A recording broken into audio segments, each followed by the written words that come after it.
Hey, Alex Joe. We're working on our weekly recap, and we're going to go over everything we did last week. Well, not everything. We're going to look at some of the highlights of what we did last week, where we talked about passing the guards from our previous 2 weeks. So if you saw our X-Guard and our daily Riva recaps, this is going to play right to those and answer some of the problems that those brought up from an offensive side of things. So we're going to start. Joe's going to toss me his daily Riva guard.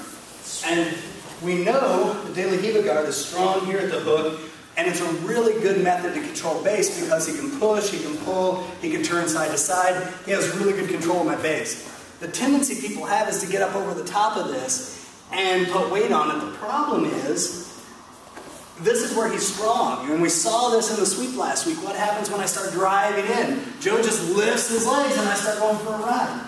So I have to find a way to deal with this daily Riva guard without coming up to where he's strong. So the further I move away from this guard, the better. So I take some of the tension off of this hook he has, and that extends. You can see how his foot goes from a very controlling position on my hip when I'm tight to a little bit less controlling position mid-thigh.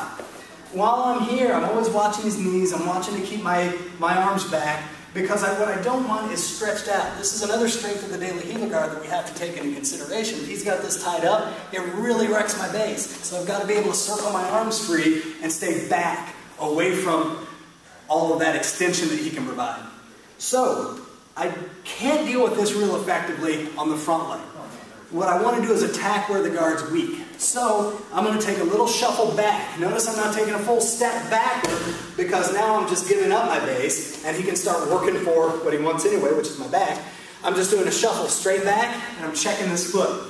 Now that this foot's clear, I'm immediately shuffling back up, and now I'm back minus his leg that's able to push me out and spread my base. I still have to deal with this hook. It's still dangerous. The best way to do this is to take my toes. This tiny little detail gets missed. My toes turn out, and as my toes turn out, my knee turns out, and as that happens, he loses the ability to maintain the hook. And I've effectively beaten the daily Riva.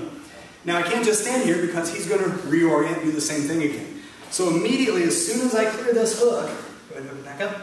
As soon as I clear this hook, I'm starting on my pass effort.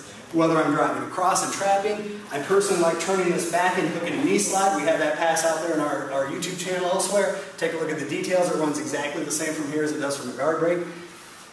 Or, more than likely, I'm going to have to deal with this knee coming back center line, because he's going to want to defend, he's going to want to hook half guard, he's going to want to reestablish this. And by bringing this knee center line, he starts to protect his guard again and prevent the pass.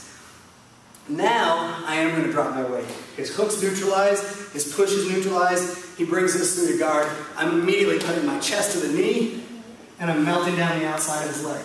My back leg that's in trouble goes ahead and kicks back, and I just continue to walk my way forward and start working my side mount.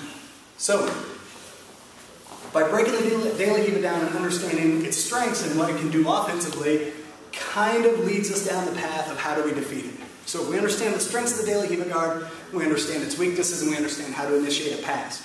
So even if you're never going to add the daily Riva to your grappling arsenal, the ability to understand its strengths and weaknesses can help you defeat it, which is what we do here by moving to the back. So that's our daily Riva recap. Go ahead and take a look at the rest of our stuff. Check out that knee slide pass down on the channel if you haven't yet, and we'll see you back next week.